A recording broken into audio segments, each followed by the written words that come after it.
começar por agradecer aos intervenientes da primeira conversa, da primeira conferência, que deixou já aqui uma pequena ponte também. Hoje esta intervenção será um pouco diferente, mas houve aqui algumas questões que veremos depois na conversa se elas voltarão ou não. Hoje, agora, a questão que nos traz aqui hoje é o tema geral do Index, a superfície, e nós pedimos ao André Barata, filósofo, para nos conduzir um pouco no aprofundar no que é esta noção de superfície, não é? Que questão é esta da superfície? E o André Barata propõe-nos uma conferência que se chama Modos de Superficializar. Já vamos ver o que é. Vou só apresentar muito rapidamente o André, com quem já tivemos a oportunidade de trabalhar e de conversar várias vezes. O André é doutorado em Filosofia Contemporânea pela Universidade de Lisboa, é desde 2002 professor na UBI, a Universidade da Beira Interior, e neste momento dirige a Faculdade de Artes e Letras dessa mesma universidade. É também presidente da Sociedade Portuguesa de Filosofia e os seus interesses estão situados na área da filosofia social e política e na área da fenomenologia também.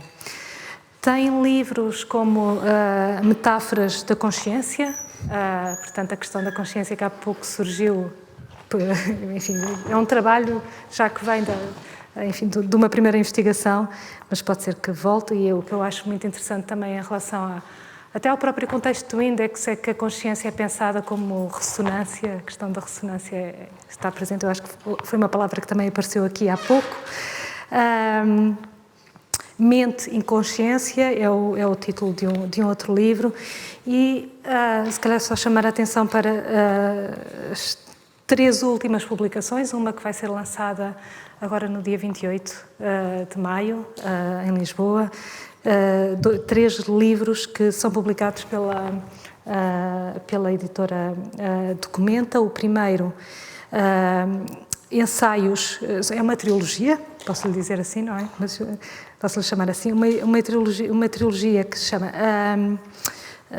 E se parássemos, o primeiro livro é E se parássemos de sobreviver, pequeno livro para pensar e agir contra a ditadura do tempo. O segundo livro, O Desligamento do Mundo e a Questão do Humano.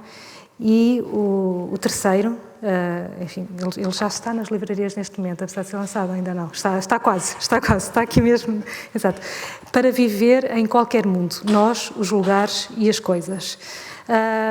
Talvez alguns de vós já possam conhecer também o seu trabalho no Jornal Económico. O André Barata assina uma coluna com o título Pensar Devagar. Portanto, se calhar eu vou deixar aqui esta ideia de vamos pensar devagar agora na próxima hora e meia. Depois da intervenção do André, nós vamos também abrir a uma conversa com o público. Portanto, eu voltarei depois e, André, agora deixo-te o palco. Bom, muito obrigado, boa tarde a todos.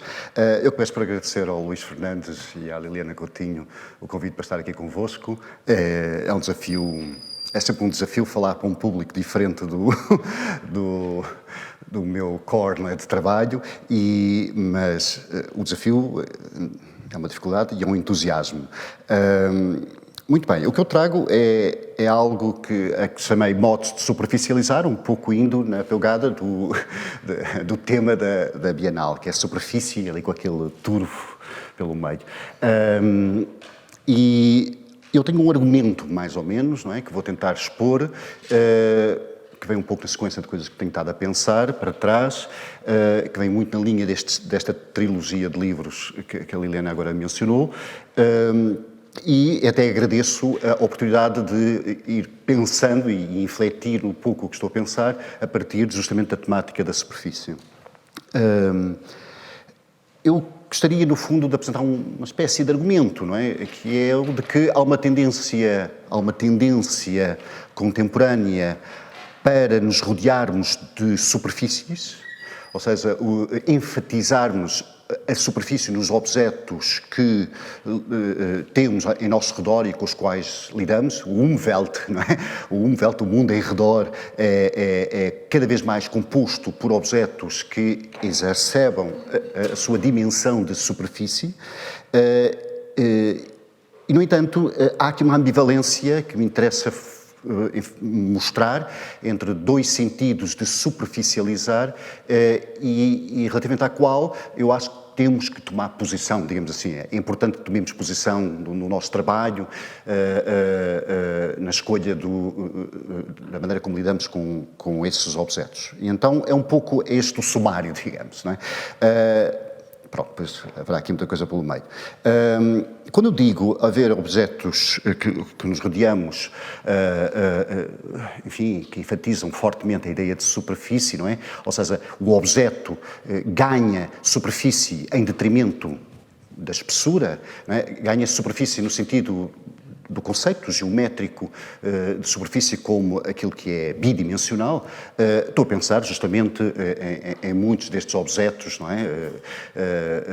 Telemóveis cada vez mais finos, com menos espessura e mais superfície. Estou a pensar, enfim, em laptops, estou a pensar em televisões cada vez mais finas. Naturalmente, um bom exemplo é a própria designação que a Microsoft deu ao seu portátil, não é? O Surface. E, portanto, há, de facto, uma cultura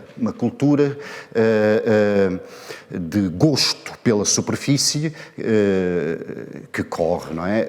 E que é cultura de massas e que é, pois, naturalmente, devolvida em objetos, na indústria dos artefactos, com que depois convivemos. E isto vale para objetos que têm superfícies digitais, mas vale também para outros objetos. Eu penso que facilmente damos conta de, sei lá, relógios e peças de mobiliário extremamente finas, não é? No sentido de terem realmente pouca espessura. As cadeiras em que vocês estão sentados, eu há pouco reparava que, não é? Têm umas costas particularmente pouco espessas, não é? E, portanto, tudo isto aponta no sentido de uma escolha de objetos que são, enfim, enfaticamente providos de superfície, na mesma medida que são desprovidos na medida daquilo que é possível, não é? De espessura, de profundidade.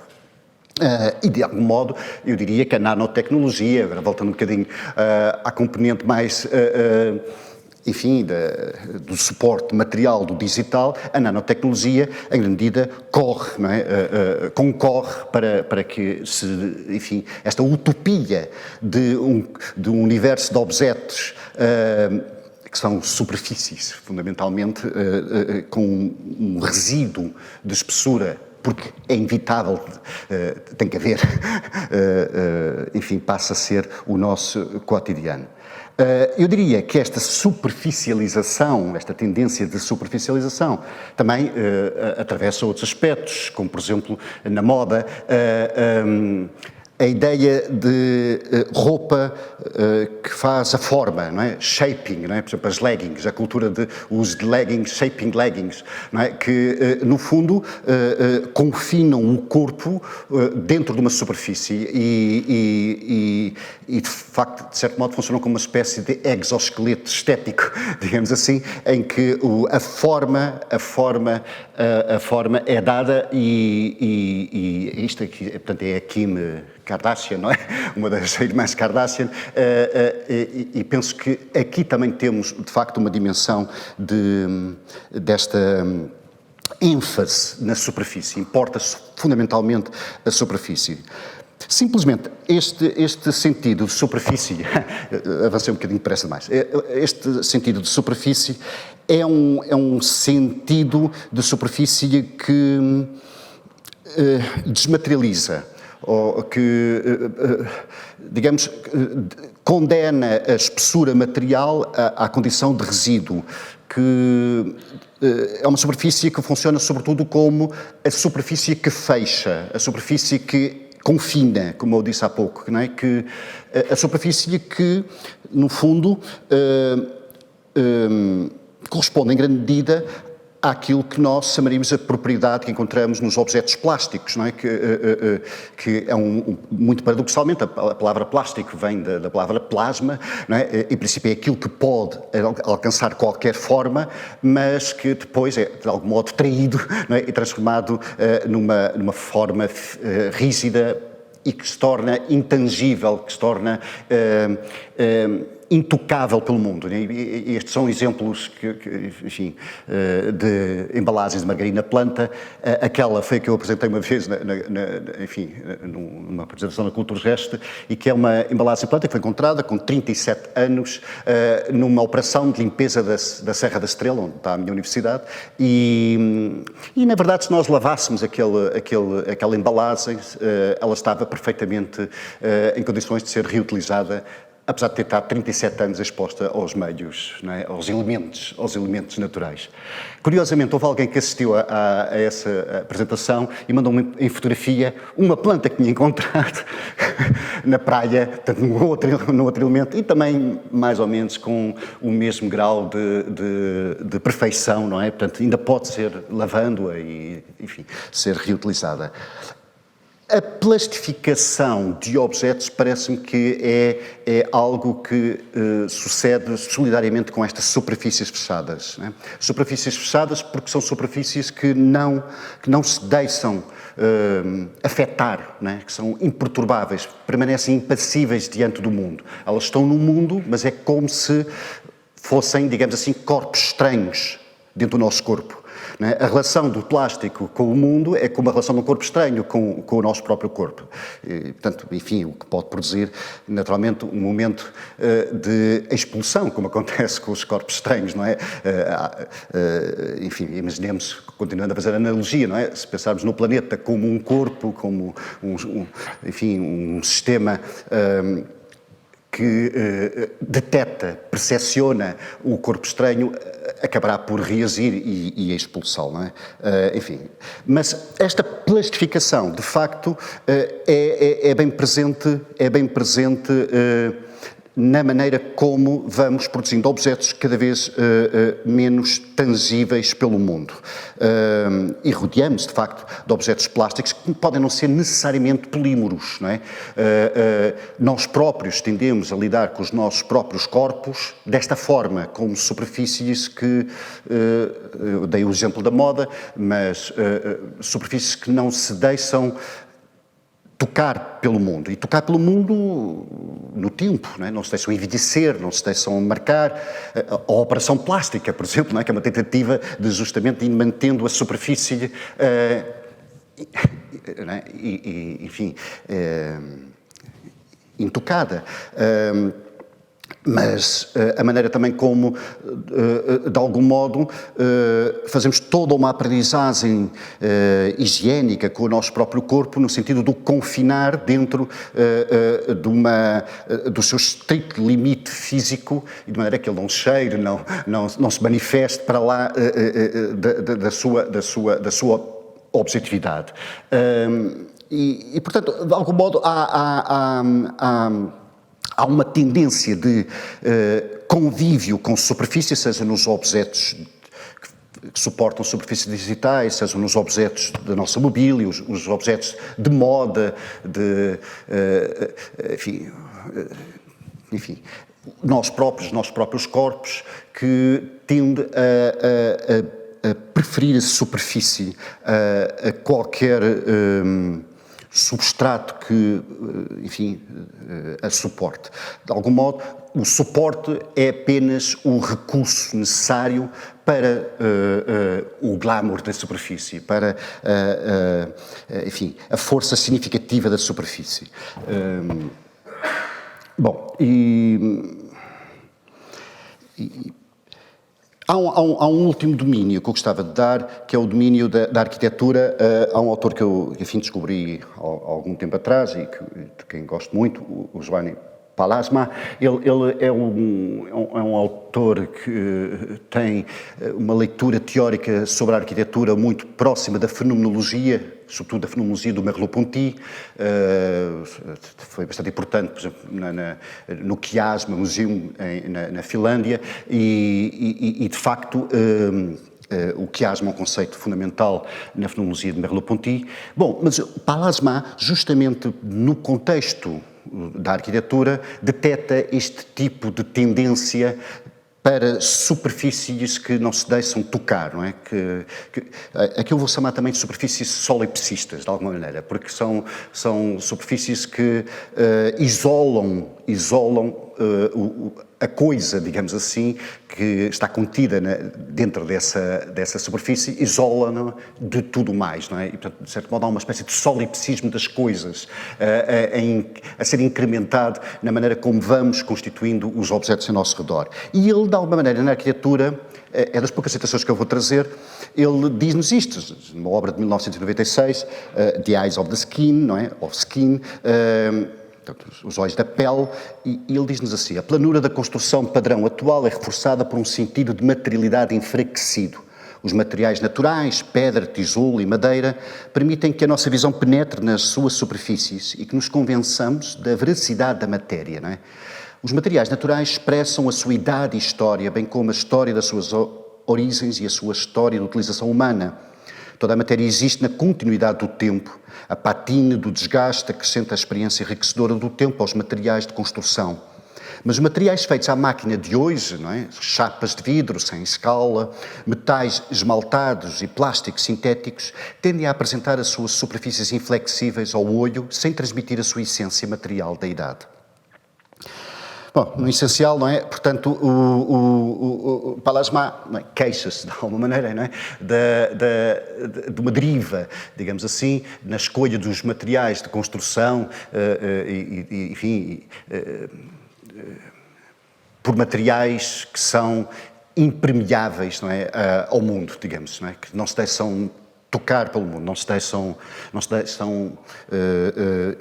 tocar pelo tempo e envelhecer enfim, e com isso também devolver outra realidade. Eu gostaria de ligar esta tendência de superficialização, um juízo de problematização, diria, ecológica e até política, que há uma espécie de hubris aqui, não é? Uma desproporção, uma insensatez, não é? Não é? O hubris aparece um bocadinho como o contrário da sofrocin, não é? Que é uma sabedoria, enfim, uma proporção. E a hubris aqui é uma praxis, não é? É uma praxis de passagem insensata pelo mundo, digo eu. Porquê? Porque, por um lado, há isto, é uma indiferença. Passamos pelo tempo do mundo, mas com uma profunda indiferença pelos tempos do mundo. O que é que significa? Significa, enfim, para comer uma bolacha, não é? Ao lanche, não é? Eu desembrulho um pacote de plástico e tiro de lá a bolacha, sendo que aquele plástico vai durar, não é? De uma forma absolutamente desproporcionada, muito mais tempo do que a bolacha que eu vou comer. Sim, é um exemplo muito simples, mas que revela bem a indiferença pela ordem de escalas temporais, não é? Em grande medida, o problema do antropoceno é este, não é? Quer dizer, é a indiferença perante o tempo que estamos, no fundo, a usar como recurso para tempos completamente desproporcionados. Outra é a passagem insensata pelo mundo à escala do espaço, que é a total indiferença também pelas distâncias e o valor da proximidade, não é? Pensemos em coisas tão simples quanto a abundância de um supermercado num sentido errado, que é a abundância de ter todas as frutas do mundo inteiro, digamos assim. Um bom supermercado, um supermercado rico, não é? Permite-me comprar fruta de todas as partes do mundo. Isto não é verdadeiramente abundância, isto é verdadeiramente uma acumulação de escassez, não é? São várias escassezes, não é? Na verdade é uma forma de acumulação, a acumulação faz por escassez, então se eu conseguir acumular vários registros de escassez, eu provavelmente sou uma pessoa com muito poder económico e diferenciada socialmente, não é? A abundância seria outra coisa, a abundância seria eu comer da fruta que se produz abundantemente em proximidade numa dada época, numa dada estação, não é? Eu comer as maçãs, ou as uvas, ou os morangos, ou as laranjas do tempo. Mas há uma indiferença perante o espaço, no fundo, não valoriza a proximidade e, pelo contrário, até é capaz de valorizar, porque precisamente tem esse valor de acumulação de riqueza e de diferenciação social, valorizar então a distância. E finalmente, o terceiro nível de hubris é com as coisas propriamente ditas, é com as coisas. E tem que ver com o quê? Tem que ver com, se pensarmos que eu faço um objeto, um artefacto, segmentando da matéria, enfim, materiais, não é? Ou seja, materiais são pedaços de matéria que eu, enfim, estou a usar assim de uma maneira bastante livre as palavras, mas materiais são pedaços de matéria que eu uso para fazer com eles qualquer coisa. A hubris aparece aqui quando o objeto que eu produzo, que eu crio, que eu fabrico, é indiferente aos materiais com que é feito, não é? É uma outra indiferença, não é? É a indiferença àquilo com que é feita a coisa que eu uso depois para o meu, enfim, para o meu cotidiano. E isso, enfim, esta é uma escada de David Nash, não é? Enfim, um artista, um escultor britânico, e esta escada é bastante discutida por um antropólogo, o Tim Ingold, em Materials Against Materiality, e em que justamente o Tim Ingold diz-lo de uma forma muito, enfim, lapidar, não é? Não é? É uma escada feita, não é? Feita de madeira, não é? Mas a madeira aqui racha, a madeira move-se, a madeira envelhece e a escada acompanha o que a madeira é, não é? Mas, portanto, o sujeito, digamos assim, o sujeito da escada são os materiais que fazem a escada. Mas, evidentemente, a relação que nós temos habitualmente com artefactos, por exemplo, uma escada, o que importa é que ela funcione e faça a sua funcionalidade e o material de que ela é feito é irrelevante.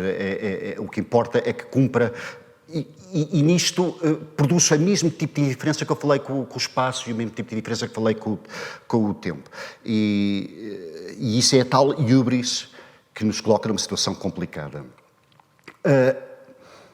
Mas, evidentemente, aqui estamos a falar de superfície, porque a escada feita não importa por que material, é justamente uma escada que enfatiza a sua dimensão de superfície. Torna a dimensão de espessura, de materialidade que é feita apenas meio, apenas recurso, que não chega a ser fim nunca por si mesmo. Ora bem, uma perspectiva completamente diferente de superficializar, e agora passava à segunda etapa, é pensar as superfícies, não como superfícies que confinam, que feixam, plásticas, que contribuem para o tal solipsismo das coisas, mas superfícies que justamente fazem alegremente o abraço ao mundo, digamos assim, não é? Que se deixam corroer, se deixam marcar pelo mundo, que se deixam envelhecer e que têm, por isso, valor, não é? Enfim, eu tenho uma casa numa aldeia e isto são portas que eu fotografei de várias casas abandonadas nessa aldeia, não é? E que todas elas têm ferrugem e eu acho que acabam por ter até valor estético, não é? Mas o envelhecimento está lá, não é? Aquilo que o Pallasmaa diz, não é? O envelhecimento está presente porque os materiais envelhecem. Ou a escada do David Nash, em que, efetivamente, aquela escada vai mudar, ela vai ser outra daqui a uns anos. Ela vai empenar, vai rachar, aliás, todo o trabalho de um artífice geralmente presta particularmente atenção à singularidade do material que usa. Por exemplo, com a madeira, vê os nós da madeira, não é? Os nós, enfim, toda a singularidade da peça de madeira que vai usar. Porque sabe que aquela madeira vai viver, vai continuar a viver, não é? O Tim Ingold, a propósito da escada do David Nash, fala precisamente disso, não é? Que é uma escada, geralmente, uma escada, no sentido que eu estava a dar, de objeto que despreza, digamos assim, o material de que é feita, nessa escada o material está morto, digamos assim, é como se estivesse morto, não é? Uma escada de madeira em que a madeira está morta, não é? Evidentemente, uma escada que permanece, enfim, construída a partir de materiais que têm esta singularidade e que respeita a maneira como eles vão continuar a viver, não é? Justamente, enfim, de uma maneira metafórica, mas é uma escada em que os materiais estão vivos, não é? Na moda, eu trago este exemplo engraçado que é o que é que seriam superfícies abertas, não é? Superfícies sensíveis. Este exemplo aqui não vão conseguir ler. Isto enfim, são padrões de tecido feito por alunos de design de moda da minha universidade e este ano, enfim, eu numa exposição que eles fizeram, eu fotografei e lembrei-me de os trazer aqui, porque todas estas superfícies que estão aqui, nestes padrões, são superfícies que têm subtexto e carecem, portanto, de interpretação, ou seja, são superfícies que são interpretáveis, não é? Elas têm valor significativo. E eu agora não vou conseguir ler, mas, por exemplo, aqui diz "Is there pleasure after death?", por exemplo, esta aqui de baixo, ou "E colapso", a que está à esquerda, sei lá, teoria do caos, efeito borboleta, aquela segunda a contar da esquerda acima. Enfim, todas elas têm uma designação, aquela com as faces é reflexo. Todas elas têm uma designação e todas elas, no fundo, são designadas em função de uma interpretação que é feita, não é? Ora, o design de moda que converse com design de superfície, não é? Mostra-nos justamente superfícies expressivas, superfícies que abraçam o mundo, digamos assim, não que estejam a confinar e a encerrar. Eu queria... Este é um exemplo que eu achei particularmente rico e que tem que ver com... Na verdade... as superfícies, eu tenho insistido nestes exemplos que vêm da moda, da arquitetura, junto com os que vêm das superfícies digitais, porque precisamente acho que o problema que nós temos com uma superficialização solipsista versus uma superficialização aberta, ecologicamente mais interessante ou importante mesmo, não é uma discussão que ponha de um lado o digital e do outro lado o resto do mundo, não é? Eu acho que a questão é exatamente a mesma para os dois lados. E tem que ver também com a maneira como nos relacionamos com a técnica. Não é de um lado a apologia da técnica e do outro lado uma postura tecnófoba, mas é provavelmente... duas interpretações da maneira como nos relacionamos com a técnica. Esta borboleta, e eu vou tentar explicar isso um pouco. Esta borboleta é uma borboleta, às vezes chama-se borboleta de asas de vidro, não é? Ela chama-se Greta Otto e tem umas asas transparentes, vê-se ali a planta por trás. Há um género, há uma série de espécies de gretas, não é? E porquê que eu a chamo aqui? Bom, porque aquela superfície de asa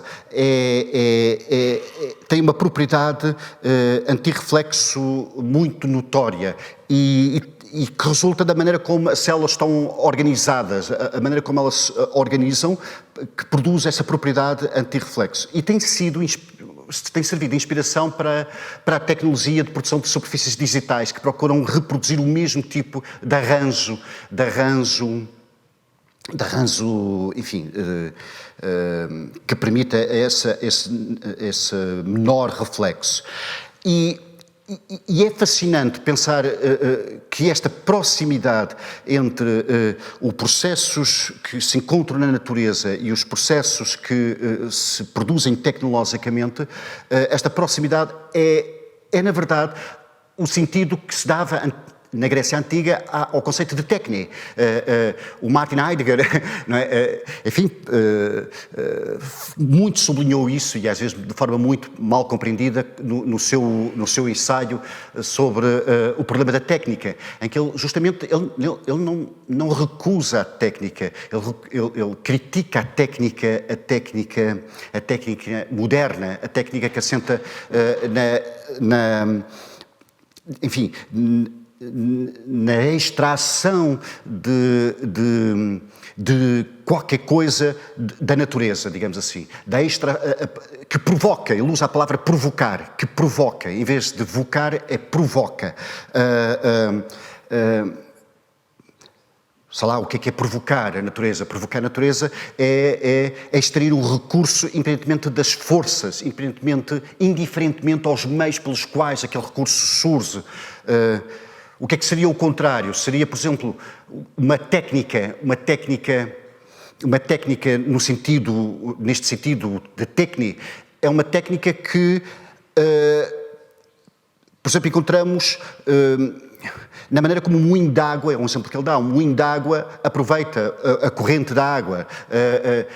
Portanto, é técnica que sabe inscrever-se, ir à boleia, digamos assim, dos próprios fluxos naturais, não é?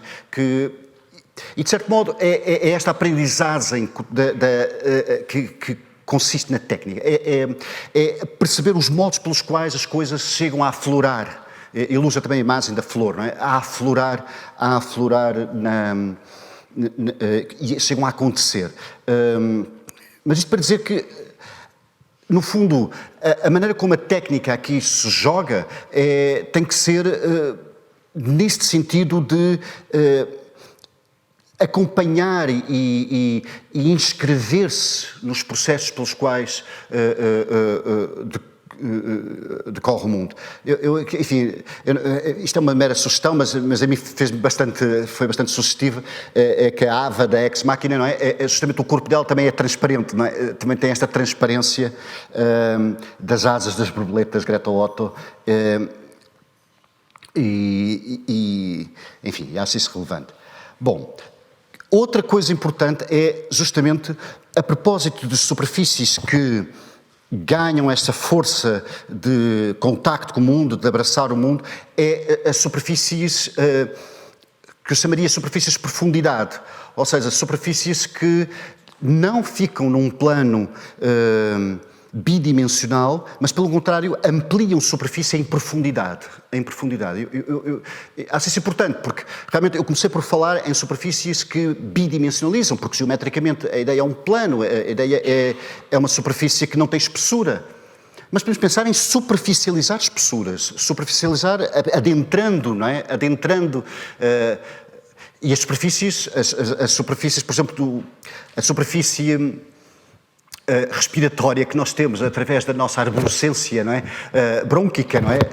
Com os alvéolos pulmonares, é na verdade uma superfície ampliada, não é? É um fratal, é uma superfície que se ramifica justamente para crescer, não é? Para ser maior a superfície. Um fratal, no limite, um fratal pode ter que se for levado a uma iteração infinita, não é? A própria superfície será infinita. E então,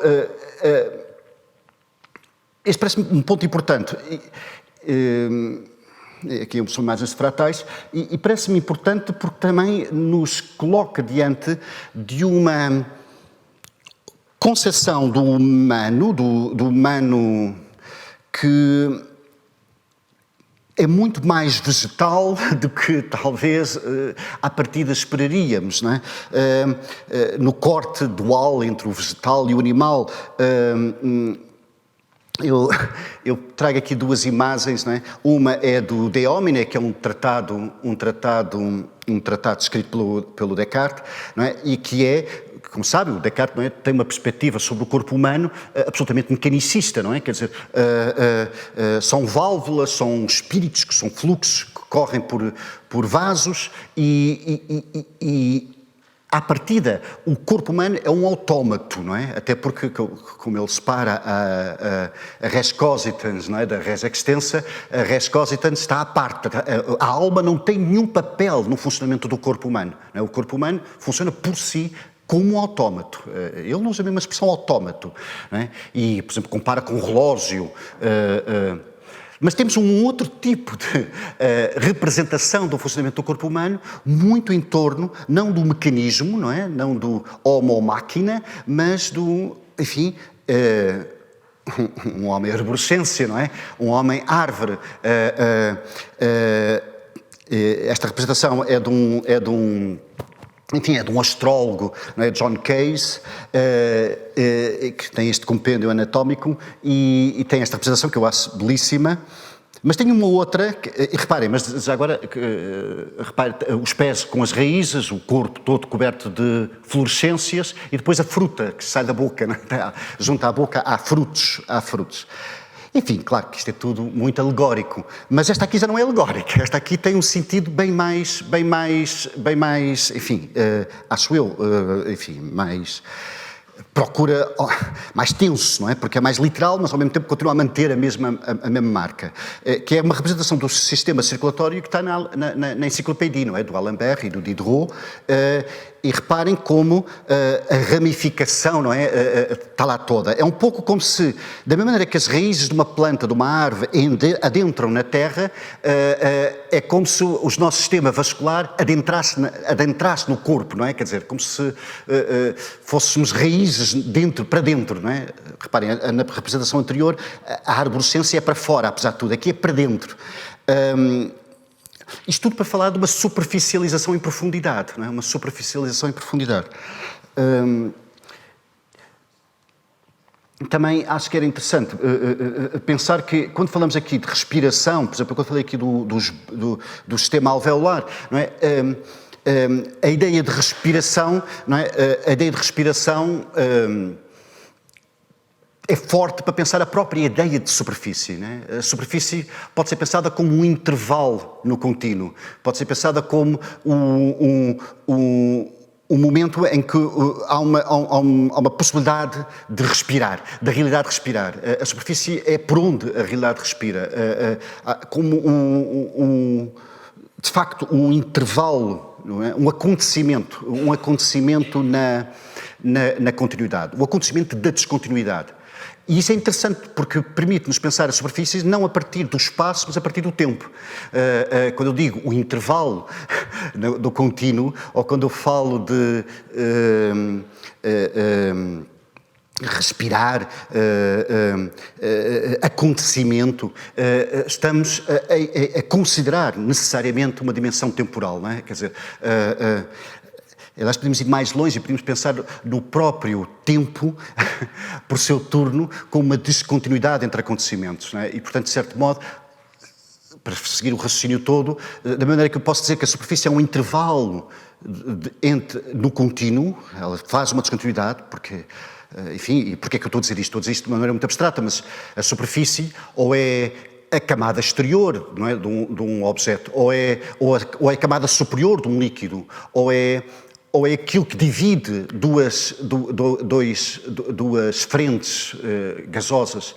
No fundo, a superfície está sempre entre duas fases do real, E, portanto, há uma descontinuidade, não é?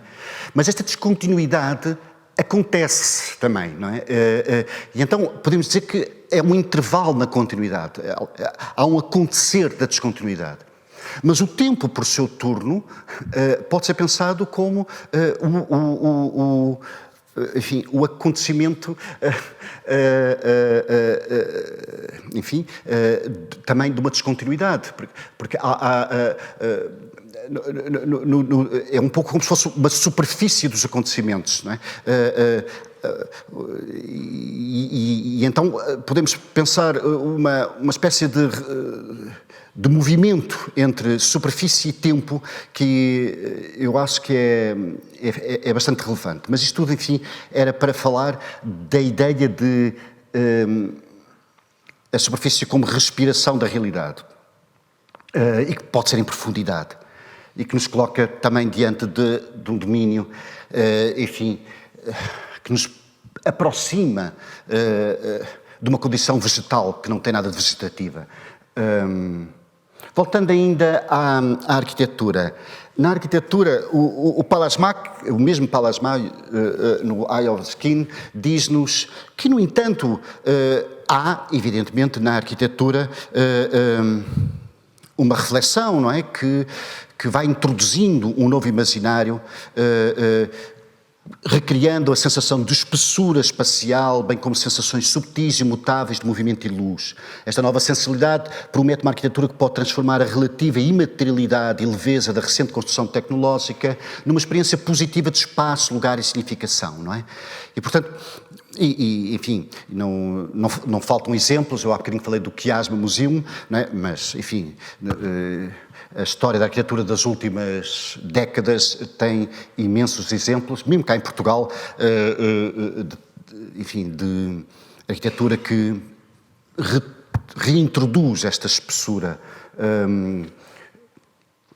Eu, enfim, trago só dois exemplos, porque são dois exemplos em que está, enfim, em diálogo com a questão dos fratais, não é? O papel do fratal na arquitetura gótica, que é bastante reputado e denotado e comentado, não é?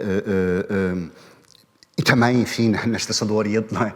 O Calatrava, não é? Fez o uso abundante da geração, não é? Da iteração de um fratal, mas que traz isto, não é? Traz digamos, esta libertação de uma superfície que respira, de uma superfície que está a aprofundar-se, não é? E a atravessar, a adentrar no mundo, não é? Em vez de se blindar solipsisticamente do mundo. É evidente que eu tenho falado de superfícies que respiram, mas também sentimos por superfícies. Não há nenhum sentido nosso que não se faça por uma superfície, não é? Sentimos sempre por superfícies, não é? Portanto, enfim, é uma imagem do nosso tímpano, não é? Que é uma superfície. Aquilo é um epitélio nasal, depois temos uma papila gustativa e depois temos, finalmente, a retina, né? Todas elas são superfícies e todas elas se deixam justamente tocar, seja ou por substâncias, não é? Ou por ondas, não é? A primeira e a última é por ondas, não é? Mas, em todo o caso, vibração, onda, substância que toca e é assimilada, é sempre por via de uma superfície, não é? E pensando em superfícies muito abertas, isto são as vilosidades intestinais, não é? Que é a superfície interna do intestino, que é uma superfície ampliada também e que são superfícies bem abertas, não é? De porosidade, de ligação, de interface, digamos. Isto aqui tem que ver com a ideia de aflorar. O que é que eu quero dizer? Aliás, um dos temas justamente daqui da Index tem que ver com a questão das minas do lítio, não é? E a palavra aflorar é uma palavra fortíssima e eu gostava de sublinhar. A palavra aflorar é dita para falar, por exemplo, de afloramento rochoso, não é? O afloramento rochoso, a rocha que vem à superfície, não é? A superfície da terra, não é? Mas também falamos de aflorar no sentido, afloramos um assunto. Eu estou aqui a aflorar montes de assuntos, não é? Afloro assuntos, não é? E afloro assuntos de alguma maneira, na perspectiva de tentar, pelo menos, aflorar a verdade, não é? Aflorar a verdade. Portanto, e o que é isto do aflorar? É um pouco como o trazer à superfície. Não sei se será no mesmo sentido da superfície, que pode vir a ser superfície, mas é um movimento de fazer acontecer, não é? De fazer vir à superfície. Mais uma vez, enfim, eu venho da fenomenologia, como foi explicado inicialmente. O Heidegger fala da aletheia, não é? A aletheia que é a aletheia é uma palavra grega para dizer verdade, mas não no sentido de correspondência de um facto a um discurso, não é? A uma representação, mas no sentido de algo que vem a desvelar-se, que vem ao aparecer, que aparece, no fundo, à superfície do mundo, não é? À superfície do mundo, fazendo aqui um contraste entre superfície da Terra e superfície do mundo. Portanto, a flor é de uma extraordinária potência na representação da relação com isto de vir à superfície do mundo. Também a pele profundidade. Eu queria acentuar um pouco este aspecto, não é? É por demais conhecido, não é? Aquele pensamento do Paul Valéry, não é? De que o mais profundo do homem é a pele, não é? Eu queria aqui chamar a atenção para uma relação entre pele e memória. E agora vou entrar aqui um pouco no domínio de potências subjetivas. E vou falar também de consciência. Pele e memória. A pele e a memória funcionam um pouco como dois domínios que têm uma profunda solidariedade. Porquê? Porque a pele guarda memória, não é? A pele deixa-se memorizar as rugas, a pele tem uma memória e que depois pode ser revisitada também pelo toque, não é? E da mesma maneira a memória funciona como uma superfície que se toca e que te faz memória com outras partes da memória.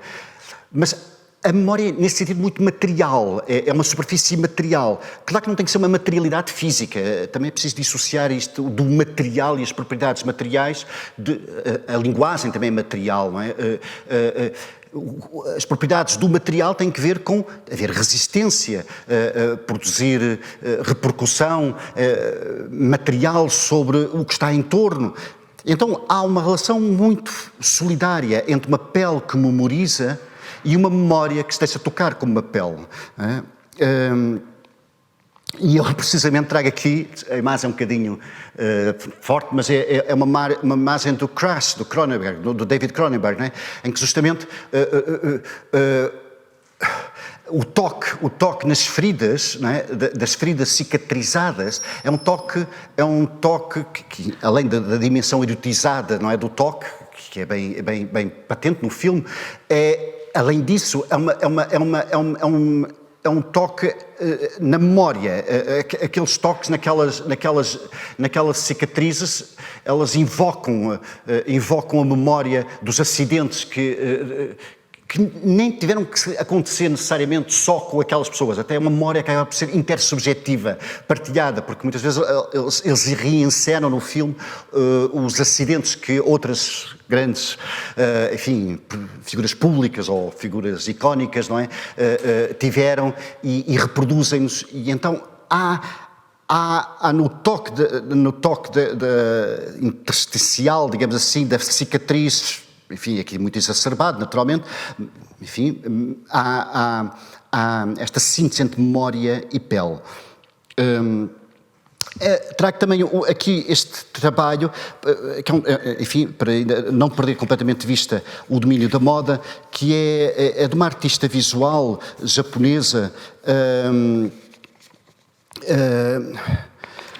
e cujo trabalho chama-se Memory Skin, precisamente. E é um trabalho da Chiharu Shiota, eu tive que ver aqui a nota do nome.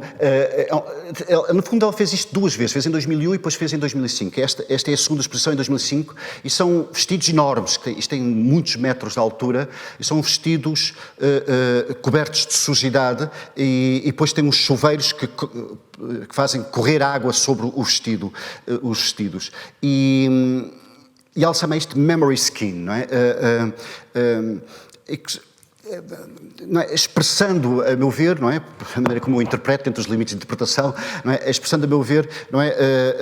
Justamente, enfim, toda, digamos assim, toda a intensidade de sentido, enfim, profundo que pudéssemos encontrar, não é? Na superfície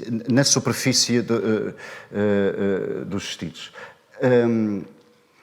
Pois, justamente são as referências. A memória é uma pele dentro, superfície enervada do esquecimento, que se toca para lembrar, e por sua vez a pele de fora, a pele mesmo é também memória, a sua própria memória, quando já não desenruga as formas que o hábito fez. A memória sente e a pele memoriza. E a referência do trabalho da Chiara Sciota. Vou fazer só duas referências teóricas mais, uma do António Damasio. O António Damasio faz do The Feeling of What Happens, não é? Faz uma distinção importante no contexto das neurociências, que é justamente entre emoção e sentimento. Eu vou dizê-lo de uma maneira muito simples, que é esta. Ele, no fundo, propõe uma revolução na maneira como tendemos a interpretar a relação entre sentimento e emoção. Que é, o sentimento é algo interior, profundo, que depois vem à superfície numa emoção. Não é? E ele diz-nos, não, é exatamente o contrário que sucede. Não é? O sentimento é uma apreensão consciente da emoção. E, portanto, digamos, na ordem do tempo, a emoção não é? Precede o sentimento. Isso é muito interessante porque faz, digamos assim, o movimento partir da superfície para o profundo. Um segundo autor que eu gostava de mencionar muito rapidamente, de uma tradição completamente diferente, e que provavelmente o Damasio não conhece, porque o Damasio não falou dele, falou de Descartes e de Spinoza, é o Levinas, que é um fenomenólogo que eu aprecio muito, que escreveu este Totalidade e Infinito e vários outros livros, mas neste escreveu, reparem no título, Ensaios sobre a Exterioridade, não é? E, no fundo, o ponto fundamental dele é um fenomenólogo que enfatizou, sobretudo, a dimensão ética. No fundo, dizendo isto, a relação ética acontece naquilo que não pode ser subsumido pelo conhecimento. A ética começa onde eu não consigo conhecer. Portanto, eu não respeito o outro porque o outro é parecido comigo, é semelhante a mim, é reconhecível por mim, está dentro daquilo que é semelhante a mim, por analogia, por semelhança. Não, o outro é respeitado precisamente naquilo que transcende qualquer possibilidade de eu pôr dentro de uma esfera de reconhecimento. No fundo, é a alteridade do outro e não a mesmidade do outro que conta para a relação ética. Mas, precisamente, isto coloca-nos numa relação de total exterioridade com o outro, não é? E, portanto, o contacto com o outro é sempre um acontecimento sobre o qual eu não tenho domínio, não tenho... E se eu diminuir o contacto, se eu desmaterializar a relação, se em vez de nos encontrarmos e nos vermos face a face, substituirmos todos os nossos contactos por relações hipermedializadas, nós estamos a diminuir as condições deste encontro, não é? Estamos a diminuir a possibilidade da alteridade do outro, que se faz na superfície, precisamente, na superfície do acontecimento do encontro. Enfim, eu estou quase a terminar. Eu queria só ir então para a questão da própria consciência. A consciência, evidentemente que eu não tenho capacidade de responder às perguntas que estiveram a colocar na última intervenção, não é? Até porque, enfim, a única coisa que eu direi é que é muito difícil responder à pergunta da consciência dos outros quando nós não temos ainda sequer uma resposta para a pergunta o que é consciência. Portanto, estamos a jogar com uma incógnita, não é? Mas, enfim, podemos fazer algumas abordagens. Uma das coisas que eu tentei fazer há muitos anos atrás foi contrapor duas metáforas na inteligibilidade das nossas aproximações à ideia de consciência. E uma metáfora muito presente na história do pensamento filosófico é a metáfora especular, do espelho, do visual. A consciência é uma espécie de reflexo de si mesma, é uma transparência de si mesma, que está constantemente diante de si, mas sob o primado sempre da metáfora visual, do espelho, do reflexo. por aí fora. E eu propus, em contraste, não é? Pensar a consciência precisamente sob a metáfora da ressonância, não é? Portanto, uma metáfora acústica. E porquê? Porque é um pouco aquilo que, de alguma maneira, na fenomenologia foi sendo notado, que é a consciência depende sempre de ser tocada, ser tangida. A superfície tem que ser sempre, a consciência tem que ser sempre consciência de alguma coisa. Ela tem que suportar-se num acontecimento que sobre ela surte e que produz ondas, produz efeitos que se vão perdendo. Eu ali, o boneco, o esquema da esquerda é justamente, enfim, as ondas vão a C1, a C2, a C3, a C4, não é? A C1 é a mais antiga, é a primeira, não é? Que se afasta, e depois temos as outras. Mas ao mesmo tempo elas vão se afundando. Não é? É um pouco como... enfim, em fenomenologia chama-se isto uma retenção, não é? No momento em que eu tenho consciência desta garrafa d'água, eu tenho consciência atual da garrafa d'água, mas eu tenho uma consciência retida do que tive consciência no instante anterior, que ainda não é recordado, ela é uma consciência que se vai esbatendo. E vou tendo proteções, que são projeções do que eu estou à espera que venha a acontecer a seguir. E a consciência joga-se neste jogo enfim, uma superfície que se deixa tocar e que, se não for tocada, se não for suportada, ela esvanece. É um bocadinho quando a gente, enfim, usando uma linguagem muito simples, não é? Intuitiva, quando queremos adormecer, apagamos os estímulos todos. Apagamos os estímulos todos para que a consciência não seja estimulada. E deixem-me só, justamente, do ponto de vista musical, os instrumentos que usamos quase sempre para estados de consciência mais aguda, apurada, mais, enfim, desperta, não é? Do ponto de vista, digamos assim, da consciência em torno, são instrumentos que ressoam muito, não é? Ali está um sino, é o sino do Andrei Rubliev, não é? Um sino, não é? Que reverbera, ou um gonzo, não é? Aquele desavanês, não é? Que também, ou os bowls, as retinas, não é? Que tocam, não é? E que vibram durante muito tempo. E, aliás, algumas terapias do som chegam a metê-las sobre a cabeça das pessoas, um pouco para entrar em fase com a própria pessoa. Bom, vou entrar no meu último slide, que é, muito bem, eu volto à questão que eu gostaria política. Eu comecei por fazer um diagnóstico do que eu considero ser uma tendência de superficialização que me preocupa, porque ela vai em linha com a tal plastificação, o tal solipsismo, a tal hubris sobre o contexto em que estamos, dramático do ponto de vista ecológico. Mas depois tentei fazer, enfim, a demonstração o melhor possível e muito impressionista de uma outra maneira de perceber as superfícies, não é? Superfícies. E o que eu acho, em grande medida, que se pode fazer é subverter. É pegar em superfícies fechadas, superfícies que não é esperado serem superfícies de abertura, mas só apenas de confinamento, de fechamento, e torná-las superfícies abertas.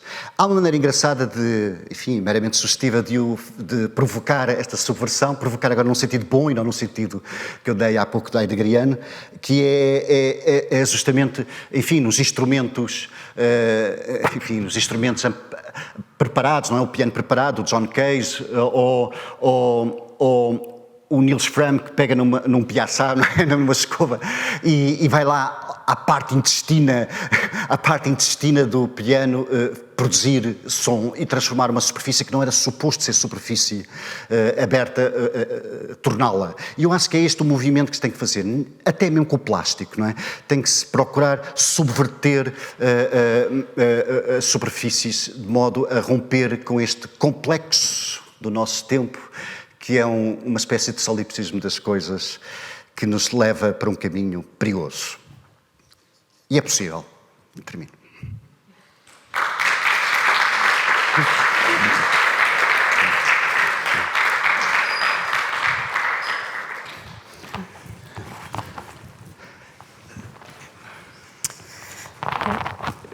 André, muito obrigado. Terminaste a começar, porque terminaste com a palavra, com as palavras "é possível", portanto vamos continuar. Muito obrigado pela...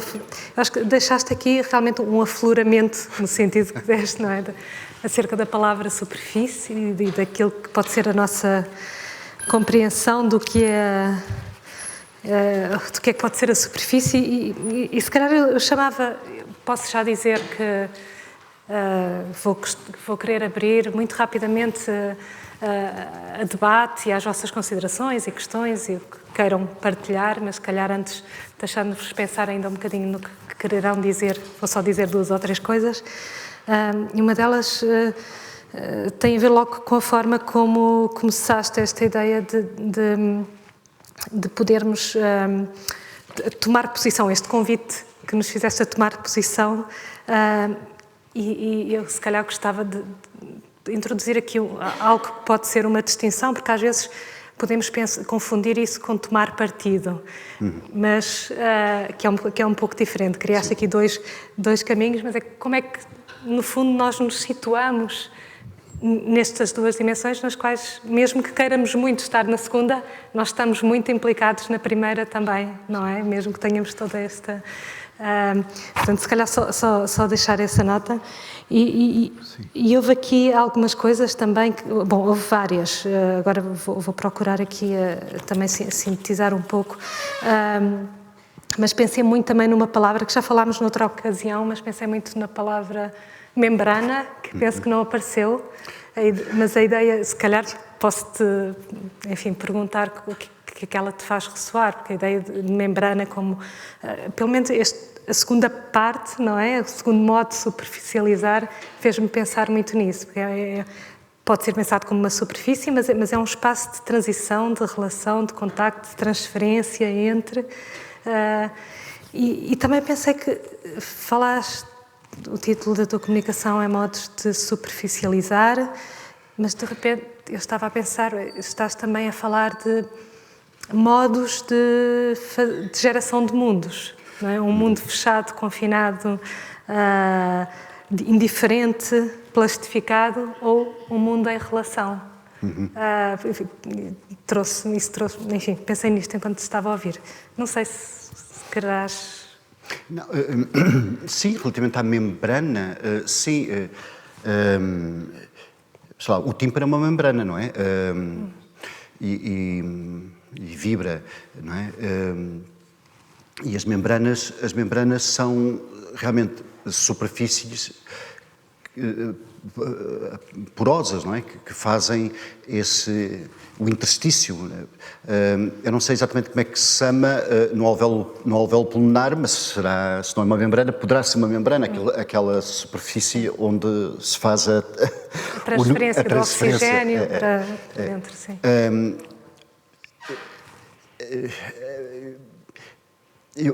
O que me parece é que, de facto, quer dizer, as superfícies abertas são todas elas, de alguma maneira, membranas, quer dizer, elas têm que ser, porque têm que ser lugares justamente em que acontece que é quase um milagre, acontece o milagre da descontinuidade do real. Quer dizer, o real abre-se e há ali uma possibilidade de acontecer. E acontecer significa não haver o contínuo, não haver a ordem, alguém dizia isso, a ordem simplesmente do necessário, não é? Quer dizer, um mundo transformado em ordem do necessário apenas é um mundo absolutamente opressivo. O problema do livre-arbítrio não se põe fundamentalmente connosco, põe-se fundamentalmente com as próprias coisas, quer dizer, que é a contingência do acontecimento. E que tem que ver com o tanger. Aliás, contingente, não é? Como tanger e tocar, todas vêm da mesma etimologia. Não é? Tem que ver com tocar. Portanto, essa ordem do acontecimento, do contingente, acho que é aquilo também que esperamos da membrana, quer dizer, não é? E, portanto, sim, eu não... ressoas. Eu acho que sim, em grande medida isso. A outra pergunta era acerca do tomar partido e de tomar... Sim, era mais uma consideração. Não, eu estou completamente de acordo, eu acho que é isso. Quer dizer, aliás, eu acho que é importante identificarmos por onde é que estamos a ir, como é que as tendências estão-se a desenhar. Para mim parece-me bastante óbvio que rodeamos de objetos que são superfícies e preocupa-me que muitas delas sejam, de facto, de natureza plastificadora, ou seja, plastificadora que não tem que ser plástico de polímeros, não é? Mas que corresponde ao mesmo movimento sempre de isolamento, de afastamento, de desligamento e que, no fundo, nos conduzam ao tal solipsismo das coisas. É evidente que tomar posição é tomar posição consciente, não é, do que é que está a suceder e de como podemos, dentro destas tendências, enfim, não necessariamente deitar fora ou deixar de procurar superficializar num certo sentido, mas pelo menos conscientemente e criticamente, não é, ir fazendo o outro caminho também, não é? Quer dizer, acho que é isso que em grande parte quer dizer, acho que é isso. Eu se calhar vou já perguntar se há algum contributo desse lado. E agora pode ser o mesmo lado, não é? Imaginem que é um círculo. Sim, Mária. Se calhar, eu vou pedir o microfone, como estamos a registar, mas sim. Não há, para já não. Mas se houver, podem pôr assim a mão no ar. Podem ser discordâncias, podem ser... Obrigado. Obrigado pela interessantíssima apresentação. Na primeira parte da apresentação, aquela história desta busca incessante por superfícies cada vez mais finas, não é? Por superfícies, depois como o arquiteto, não lembro o nome dele. O Palasmá. Da procura por construções com superfícies que não evoluem com o tempo, não é? Que não... Lembro-me, há um psicólogo / filósofo americano, acho que é o Sheldon Solomon, que tem uma teoria, não sei se conheces. Este nome. Sim, tem uma teoria que diz que toda a nossa vida é guiada pelo medo da morte, não é? Há uma teoria até mais antiga, que é o Death Terror Management. Tudo o que nós fazemos é para dar sentido à nossa finitude, para sublimar a nossa finitude, para dar sentido à vida, ou uma abordagem alternativa que é tentar ignorá-la, não é? Por isso é que nós temos, como referiste, temos medo, ou tentamos que o nosso corpo não cheire, não é? Não gostamos de ver dejetos humanos, não gostamos de ser lembrados da nossa animalidade. Será que esta procura por essas superfícies quase impossivelmente finas, é uma tentativa e que não evoluem, não é? É uma tentativa de tentar ignorarmos a nossa finitude, a nossa passagem do tempo, a nossa tridimensionalidade está ligada à nossa animalidade? Sim. Okay. Sem dúvida, não, sem dúvida. Uma das maneiras, não era aqui o tema, mas um dos aspectos que me parece também solidário com esta plastificação é uma obsessão pela reversibilidade. Ou seja, a rejeição de qualquer compromisso com a irreversibilidade. Uma aversão à irreversibilidade. Tudo o que seja irreversível, ganhamos uma certa aversão. E tentar conter, tanto quanto possível, todas as possibilidades sempre em aberto ao longo da vida toda. E isto é profundamente contrário à finitude, não é? E, de certo modo, também é um desligamento, porque quando é que a gente, de alguma maneira, se inscreve no mundo, não é? E torna-se parte da carne do mundo? Quando justamente faz coisas irreversíveis, sei lá, as coisas, às vezes são coisas muito normais, mas importantes, como, sei lá, ter um filho, são escolhas absolutamente irreversíveis, não é? A gente sabe que... Mas eu diria que há um certo ar do tempo, não é? Um zeitgeist, não é? Que faz uma apologia desproporcionada da reversibilidade, não é? Permanecer sempre tudo reversível, não é? É um bocadinho também uma espécie de mundo paralelo onde não há entropia, não é? Quer dizer, não é? A gente consegue sempre reverter os processos, não é? E eu acho que tem que ver com isso, tem que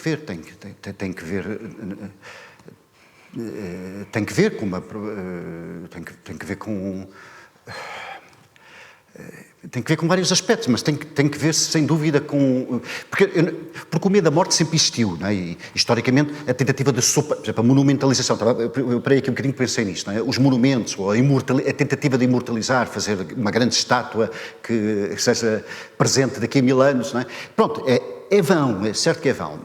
Mas eu diria que há qualquer coisa de novo no nosso tempo que vai além disso, não é? Que não é simplesmente o querer superar, de alguma maneira, a mortalidade, enfim, com uma certa aura de imortalidade, mesmo porque vã seja. É o nem sequer se conseguir aquilo pelo qual se justificaria a imortalidade, que eram grandes feitos, grandes marcas de irreversibilidade. Portanto, é um bocadinho... É uma espécie de infantilização, de certo modo. É eu permanecer com os horizontes todos abertos quando uso uma criança. E fazemos isso até muito tarde, quer dizer... Pronto, eu sei que estou a parecer um bocadinho moralista dizendo isto desta maneira, mas há um autor que eu aprecio muito, que é o Yankelevich, o Vladimir Yankelevich, que justamente tem um ensaio sobre a irreversibilidade, não é? Em que justamente ele no fundo, coloca... o sentido de temporalidade humana, não é? Na irreversibilidade, num sentido positivo. A irreversibilidade não é negativa. A irreversibilidade é, de facto, o lugar onde nós, digamos, fazemos inscrição no mundo. Enfim. Esta travagem que sinto que também propuseste aqui, não é? Esta ideia de se separássemos de sobreviver para podermos viver contra, não é? Contra a ditadura do tempo, contra esse tempo que também parece uma superfície tipo 1, não é? Essa superfície que escorrega e que não permite a inscrição e que de uma transparência absoluta e apetecia-me ficar aqui um bocadinho mais nesta ideia da superfície como intervalo nesse contínuo, não é? E quando eu estava a escutar, eu pensei, se não é este intervalo, esta descontinuidade, esta interrupção, de certa forma, que também permite algo que é uma certa singularização, não é? Uma experiência de... Esta palavra surgiu há pouco também no primeiro debate como análoga um pouco também à experiência estética, não é? E à questão a questão da singularidade. E pus-me a pensar esta questão esta travagem, não é? Que acontece, que abre este espaço, não é? Também uma experiência de singularização que é diferente do indivíduo fechado, separado. Não sei se estou a ser clara, porque ainda estou... Sim, não sei se poderias falar um bocadinho. Sim, quer dizer, enfim, o conceito de singular não pode ser fechado, porque eu, para saber se algo é singular, eu tenho que ir ver o resto do universo. Não é? O singular, em princípio, é um, e, portanto, mas não é só um, não é? Tem unidade, como indivíduo, e tem unicidade, não é? É único, tem que ter estas duas propriedades para ser singular. E, portanto, o singular não se faz nunca fechado sobre si próprio. E, por outro lado, o singular... a singularização, não é? Tem que ver um bocadinho com aquilo que o Levinas falava há bocadinho, não é? O singular é aquilo que fica além de qualquer recondução ao mesmo, não é? Ao mesmo. Ele usa mesmo o conceito de mesmo. Ele fala, por exemplo, a ontologia procura sempre levar o diferente a um caso particular do mesmo, não é? E portanto, o geral e o particular são desta ordem. O singular é mais da ordem, justamente, do reverso do universal, não do geral e do particular. O singular... Não se capta o singular dentro da diferença entre género e espécie, não é? Não é portanto, quando fazemos uma descrição de um objeto recorrendo a categorias, geralmente procuramos uma categoria, depois outra, e depois encontramos um conjunto de categorias que, interseccionadas, há um objeto só que satisfaz essa generalidade, mas é uma generalidade ainda. Sei lá, eu dizer, a pessoa que está sentada na segunda cadeira da primeira fila, e nós sabemos que é a Luísa, não é? Mas eu fiz uma descrição geral, que é satisfeita por uma única. Mas quando digo a Luísa, eu estou a nomear diretamente a Luísa. E aí entramos no singular. E o singular é da ordem do relacional. não é? Ele pode ser nomeado, mas é só dar o nome não me diz nada acerca de... Não é? E, portanto, o singular tem que ser sempre da ordem, da esfera do relacional, do tal encontro. Eu acho que a superfície pensada como intervalo, de facto, convida a parar, convida a sair da tal hegemonia do necessário, introduzir o contingente, introduzir o encontro, o acontecimento, que tudo isto são palavras que de alguma maneira vão todas, que são conceitos, noções, para não falar em conceitos, mas noções que são uma família, fazem uma família, não é? A ideia de acontecimento, não é? Pressupõe que haja qualquer coisa nele que é sempre inesperado, que está sempre para lá daquilo que eu consigo prever. E, portanto, o encontro é a mesma coisa, quer dizer, portanto, o singular também, não é? E pronto, e é isso, enfim. Obrigada. Mais alguma questão? Partilha? Eu acho que são quase horas de acabar, faltam 2, 3 minutos para termos de terminar, portanto, se calhar eu até aproveito este convite ao intervalo, a parar, à relação, para podermos continuar a relação lá fora e depois vermos o concerto às 10 horas do Generation. E muito obrigado, André. Muito obrigado também a todos.